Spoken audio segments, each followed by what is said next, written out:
Olá, estudantes, tudo bem? Sejam bem-vindos a mais uma aula de língua portuguesa. Eu sou o professor Victor e hoje nós vamos dar sequência aos nossos estudos da área do conhecimento de língua portuguesa, preparando você para a aprovação do concurso público de Campo Largo.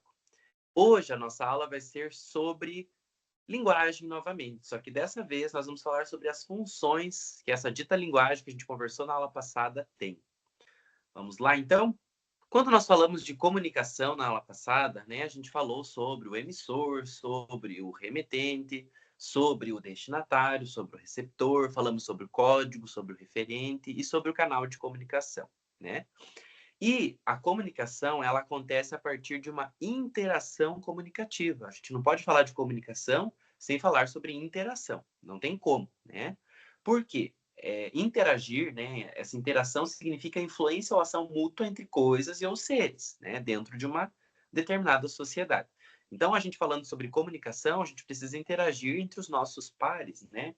Entre eu e você e eu, e o aspecto fundamental da interação é a passagem de informações contidas na mensagem entre o emissor e o destinatário. E, obviamente, a interação comunicativa, como eu já disse na aula passada, ela pode acontecer de forma verbal ou não. E aí nós temos aquele mesmo esquema, só que ele está aqui estruturado de uma forma um pouco diferente, que seria, né, o destinador, o emissor, o destinatário, receptor, o código, o referente. E ali nós não temos o canal de comunicação, mas que eu já disse para vocês que a gente precisa considerar. E aí, em cada uma dos termos ali empregados, a gente tem uma função, né, da linguagem. Vamos ver o que cada uma delas significa. A função emotiva, né, que no caso ali está mais centrada no destinador, no emissor dessa mensagem, revela a sua subjetividade.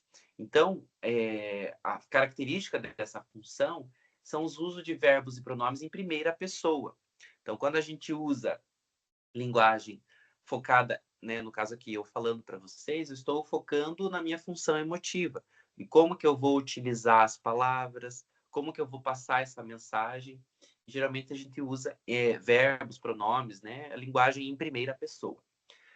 A presença, por exemplo, de interjeições, né, adjetivos valorativos, sinais de pontuação, como reticências, pontos de exclamação, que são bem presentes na função escrita, né, na forma escrita da nossa língua. No caso da função emotiva, né? É geralmente escrita de forma subjetiva, em primeira pessoa. Então, temos aqui um exemplo, né? Um poema que diz o seguinte: o título dele é Me Encontra.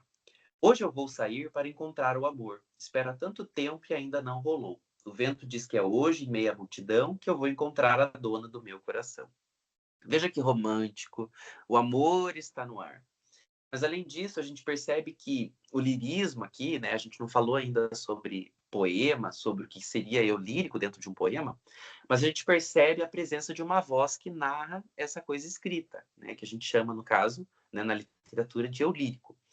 E aí, quando esse eu lírico começa a falar sobre esse dito amor, sobre esse sentimento, veja que ele está totalmente focado nele, né? Está focado nesse seu sentimento. Então, ele começa falando todo o seu discurso ele é narrado em primeira pessoa. Hoje eu vou sair, espero, né?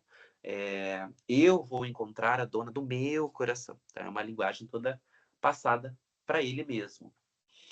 A próxima função seria a função apelativa ou conativa, que a gente viu que é a mensagem centrada no destinatário, ao contrário da anterior, né? O objetivo é influenciá-lo e persuadi-lo a assumir determinado comportamento ou aderir a uma ideia. Então, quando a gente foca no nosso destinador, a gente precisa convencer ele sobre aquela mensagem, né? No caso, por exemplo, de uma argumentação, no caso de uma aula, né? Eu preciso utilizar uma linguagem que convença você, que você consiga entender e que você se convença, compreenda que aquilo sim é um fato, é uma verdade, ou que você assuma determinado comportamento, né? É uma linguagem muito utilizada, por exemplo, nas atividades publicitárias, né? A gente usa muito essa linguagem focada no cliente, na pessoa que vai consumir determinado produto, né? A principal marca linguística desse texto, né, com a função apelativa, é o uso de formas verbais no imperativo e também os vocativos. Aqui nós temos uma que está perto de acontecer, né, nos municípios, que é a eleição. E a gente tem essa linguagem, tanto verbal quanto não verbal, né? Ó, seu voto, sua voz, né? Então, é uma campanha até que passa muito no período eleitoral para dar essa conscientização, né? Dar esse ar de conscientização da importância de exercer o direito de votar, de exercer a cidadania no voto para escolher o seu representante, né? Na sequência, nós temos a função referencial ou denotativa, né? Qual que é a finalidade, né? A finalidade é expressar-se objetivamente sobre a realidade. Geralmente, essa função está presente em textos técnicos, né? Textos jornalísticos, científicos ou até mesmo didáticos. A função é expressar de modo objetivo a realidade. Caracteriza-se, portanto, pelo uso de linguagem objetiva, com formas verbais na terceira pessoa do singular, o que confere impessoalidade à mensagem.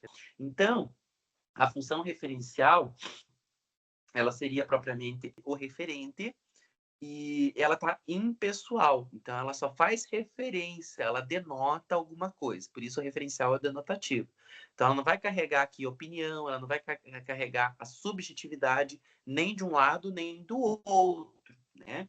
Trouxe aqui para vocês uma notícia um pouquinho antiga, né? Um fragmento de notícia um pouquinho antiga, mas que representa bem essa parte da impessoalidade, realmente a passagem de informação. O que a gente vê hoje em dia, principalmente nas notícias, ainda mais de cunho político, de cunhos polêmicos, é que não tem tanto essa impessoalidade jornalística. A gente vê que é uma linguagem que carrega, sim, óbvio, transmite informação, mas também carrega um pouco de argumento, um pouco de opinião. E aqui nesse texto eu observo que tem a isenção dessa questão de opinião. Então, dá para a gente representar muito bem essa função. Então, lá, São Paulo. A Apple divulgou a sua lista de melhores apps de 2015. O troféu foi para o Periscope, que faz transmissão de vídeos em tempo real.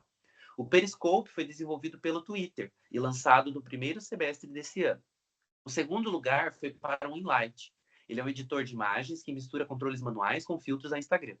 Ao contrário do Periscope, este é pago e custa $3,99.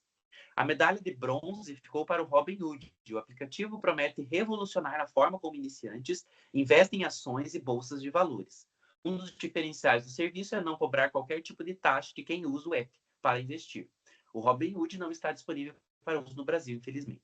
Então, vejam, nós temos aqui a passagem da informação, né? Os apps, os melhores apps de 2015, qual que é o primeiro lugar, qual que é o segundo lugar, quais são os pontos positivos, quais são os pontos negativos desse app. Mas nada de opinião, do tipo, eu acho que, né, um discurso subjetivo ali não há, né? Apenas a apresentação mesmo das informações. O aplicativo funciona assim, ele serve para isso, de forma bem referencial. Na sequência, falaremos sobre a função, então, metalinguística. Essa função acontece por quê? Né? Por exemplo, é a função que ocorre, por exemplo, em um poema que fala sobre fazer poesia. Quando a gente fala em metalinguística, é usar o código para explicar esse mesmo código. Então, numa aula de língua portuguesa, eu estou usando a língua portuguesa para explicar a língua portuguesa. Então, isso é metalinguística, né? Então, é usar desse código para explicar esse funcionamento. No caso aqui do invernáculo, ó, temos um poema que diz assim: esta língua não é minha, qualquer um percebe. Quem sabe maldigo mentiras, vai ver que só minto verdades. Assim me falo eu, mínima. Quem sabe eu sinto, mal sabe. Esta não é a minha língua. A língua que eu falo trava, uma canção longínqua, a voz além nem palavra.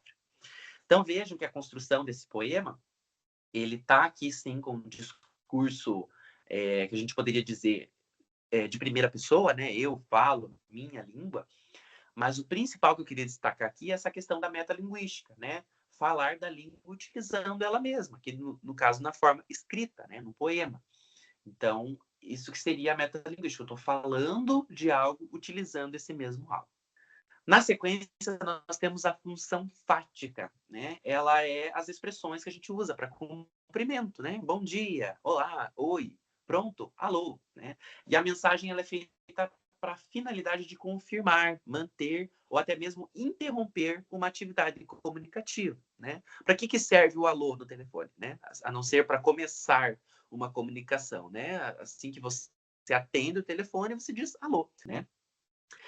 A função poética, né? Eu tenho foco na própria elaboração da mensagem. Então, elaborar a mensagem, como eu disse na aula passada, não é algo fácil, né? A gente se comunicar, produzir texto, né? Não é algo fácil. Então, a gente focar nessa elaboração da mensagem, a gente está exercendo a função poética. É bastante comum em poemas, né, em letras de canções e também em textos publicitários. Por quê? Percebe-se, por exemplo, no hino nacional. A gente vê que o hino nacional ele é uma inversão sintática extremamente bem elaborada, né? Quando a gente lê lá o hino nacional, ouviram do Ipiranga as margens plácidas, o brado retumbante. Quem ouviu? E aí você começa a tentar entender o que está dizendo naquela letra de música, né? E aí você percebe, por exemplo, que quem ouviu foi as margens, né? As margens que ouviram esse brado, esse grito da independência, né? Então, percebam que trabalhar com a mensagem exige, sim, muito trabalho, né? Na letra de uma música, num poema, quando a gente quer rimar uma palavra com outra, um verso com outro, nos sonetos italianos, né? Nos poemas antes do modernismo, a gente percebe que tem um trabalho muito forte com a estética daquela escrita. Então, precisa ter métrica, né? Precisa ter sonoridade. Então, é um trabalhar grandioso com a língua, né? Com a nossa linguagem. Caracteriza-se pelo cuidado do destinador, ou seja, desse emissor, ao elaborar a mensagem na escolha das palavras, no modo como elas se combinam no texto. Aqui nós temos confluência passional, que diz: imagine rios que se gostem e se encostem, longos de desejo, e se encontrem, prontos de ternura, se misturem cada vez mais beijo, e se deixem em êxtase de espuma, troquem águas, algas, mágoas, peixes. Então vejam que quando a gente faz a leitura desse poema, a gente percebe sim uma construção intencional, né, desse lirismo, né? Imaginem rios que se engostem, encostem, encontrem, misturem, deixem, troquem. Tá vendo que é a mesma sonoridade. Que mais? Desejo rima com beijo, né? Águas, algas, mágoas, peixes, todas terminadas com plural, né? E ali dá essa noção de água, dá essa noção de oceano, dá essa noção de rio, né? O que está presente nas águas, né? Os peixes, as algas, né? Então, mágoas, daí representa a água do choro, por exemplo. Veja que é uma construção totalmente intencional e muito bem trabalhada. Né? Para finalizar a aula de hoje, aí eu trouxe para vocês uma fábula, Urubus Sabiás, que nós vamos pensar nas funções da linguagem para que a gente possa construir sentido e principalmente para a gente trabalhar a nossa questão de interpretação de texto, né? Como que eu faço a interpretação de um texto? Como que eu posso construir estratégias práticas para a gente construir uma interpretação de texto que faça sentido, né? Então, nós temos aqui Urubus e Sabiás, que é do Rubem Alves, que diz assim, vamos lá. Tudo aconteceu numa terra distante, no tempo em que os bichos falavam. Os urubus, aves por natureza bicadas, mas sem grandes dotes para o canto, decidiram que, mesmo contra a natureza, eles haveriam de se tornar grandes cantores. Então, perceba, a gente começa a construir uma narrativa. Quando a gente está lendo, na nossa interpretação, a gente começa a construir um cenário, principalmente dos textos narrativos. E aí ele começa o texto dizendo: tudo aconteceu. O que seria esse tudo? Eu não sei, né? Eu não tenho uma referência anterior a esse texto que simbolize, que me faça referência do que seria esse tudo. Tudo aconteceu. Eu não sei o que aconteceu. Mas a gente percebe que esse tudo aconteceu numa terra distante está me preparando para dizer o que acontecerá depois, né? O que vai acontecer de fato. Ele vai narrar esse acontecimento, né? Numa terra distante, então você faz a construção de onde aconteceu, no tempo em que os bichos falavam. Então quer dizer que os bichos falavam, né? Nessa narrativa, né? Na nossa realidade, os bichos não falam, né? A gente já viu que eles se comunicam, mas não falam igual nós, né? Os urubus, ave por natureza becados, você já imagina lá os urubus, porque becados, né? De roupinha preta, como se fossem pessoas importantes, né? Um desembargador, uma pessoa ali que tem uma postura importante, né? Mas eles não têm os dotes para o canto. Então, você começa a construir esse personagem, esses urubus, né? E aí a história continua, vamos lá. E para isso, fundaram escolas, importaram professores, gargarejaram dó, ré, mi, fá, mandaram imprimir diplomas e fizeram competições entre si para ver quais deles seriam os mais importantes e teriam a permissão para mandar nos outros. Então a gente percebe aqui a construção de uma sociedade, né? Eles começam a estruturar ali uma sociedade complexa, né? Tem os que mandam, tem os que obedecem, tem os que são professores, tem os que são diplomados, tem os que não são, né? E a história continua. Foi assim que eles organizaram concursos e se deram nomes pomposos. E o sonho de cada urubuzinho, instrutor e início de carreira, era se tornar um respeitável urubu titular, a quem todos chamam de Vossa Excelência. Vossa Excelência é um pronome de tratamento, né? Tudo ia muito bem até que a doce tranquilidade da hierarquia dos urubus foi estremecida. A floresta foi invadida por bandos de pintacilgos tagarelas que brincavam com os canários e faziam serenatas para os sabiás. Os velhos urubus entortaram o bico, o rancor encrespou a testa, e eles convocaram pintacilgos, sabiás e canários para um inquérito. Então vamos lá, analisar aqui a construção do texto para que a gente consiga achar estratégias de interpretação de texto. Vejam, foi assim que eles organizaram, foi assim como ele citou ali, né? Chamou professores, diplomas, tal, tinha uma hierarquia, uma sociedade complexa. Organizaram os concursos, daí tinha urubuzinho. O que é esse urubuzinho? Eu sei que são os urubus, mas que estão começando a sua carreira. Não é qualquer urubu, é o urubu criança, o urubu que está ali se desenvolvendo, que, né, começou agora nessa trajetória de ser um dia um cantor, né? E aí tem os urubus titulares, que geralmente são chamados de Vossa Excelência, então tem um tratamento diferente, então tem essa hierarquia, mas essa hierarquia foi estremecida. O que é isso? Foi tirada do prumo, foi desvinculada. Por quê?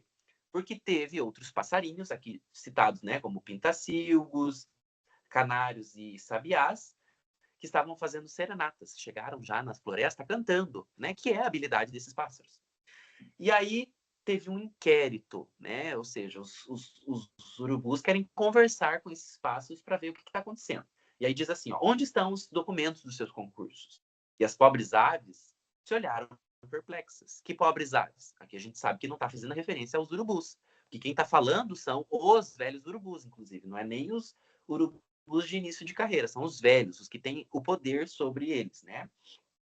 E aí diz, ó, as pobres aves se olharam perplexas. Que aves? Os canários, os pintacilgos e os sabiás. Nunca haviam imaginado que tais coisas houvessem. Então, eles não têm diploma, não têm essa mesma estruturação de sociedade igual dos urubus. Não haviam passado por escolas de canto, porque o canto nascera com elas. E nunca apresentaram um diploma para provar que sabiam cantar. Mas cantavam simplesmente. Terminando a história. Não, assim não pode ser. Cantar sem a titulação devida é um desrespeito à ordem. Então, isso é os urubus dizendo, né? Os urubus em uníssono, ou seja, unidos, né, em comum acordo, expulsaram da floresta os passarinhos que cantavam sem alvarás. Quem são esses passarinhos? Os pintacilgos, os sabiás, né, que cantam sem nenhuma titulação, né? Saem cantando por aí porque simplesmente cantam. E aí, como toda fábula, a gente tem uma moral, né? Em terra de urubus diplomados não se ouve canto de sabiá. Vejam, gente, quando a gente vai fazendo essa análise detalhada, mesmo que seja de uma fábula, igual eu fiz aqui com vocês, é um texto narrativo, mas que carrega um sentido, tem até uma moral, né? Então, a gente pode empregar esse texto em questões, né? Então, numa questão, por exemplo, a gente podia falar do pronome de tratamento Vossa Excelência, nós poderíamos falar sobre a diferença de urubus, urubuzinhos e velhos urubus, poderíamos falar sobre pronomes de referência, por exemplo, eles. E vejam que esse texto ele está coeso, ele está coerente. O que é isso? Quando a gente falou lá na primeira aula sobre o que seria texto, e ainda que eu falei que toda professora de língua portuguesa, lá do primário principalmente, fala que o texto tem que ter começo, meio e fim. O que seria esse começo, meio e fim? A gente vê que essa história ela tem um começo, mesmo que seja um começo meio indeterminado, né? Tudo aconteceu, que tudo é esse, eu não sei. Mas ele narra a história, passa por um espaço, por um tempo, e ela termina nessa expulsão desses passarinhos. Então, tem um começo, um meio e um fim, né? Então, é uma estrutura coesa e coerente. E aí, quando a gente vai fazer essa análise, essa interpretação, a gente precisa analisar dessa forma. Analisar os fragmentos, analisar os elementos de construção. O que eu sei sobre a língua portuguesa? O que esse autor, né, esse escritor aqui nesse texto usou, né? A questão, vamos supor lá que a questão do concurso pede para você analisar um parágrafo específico, onde que está a opinião do autor. Então, você precisa fazer essa análise, achar onde que está a opinião desse autor. E como que eu acho? Analisando as partes, né? Analisando período por período, que a gente já vai ver nas aulas para frente, o que seria período, o que seria coordenação, subordinação, as classes de palavras. Então, a gente analisar a língua de uma forma um pouquinho mais minuciosa é justamente encontrar essas partes onde está do texto. Fazendo essa análise, né, detalhada, a gente consegue sim achar o que a questão, por exemplo, está pedindo, né? Certo, gente? Então, por hoje é isso. Obrigado pela atenção de vocês. Na próxima aula, nós continuaremos falando sobre linguagem, nós falaremos sobre as figuras de linguagem e espero que vocês tenham entendido, tenham gostado da aula. Qualquer dúvida, estou à disposição, entre em contato aqui comigo. Então, até a próxima aula. Obrigado e até mais.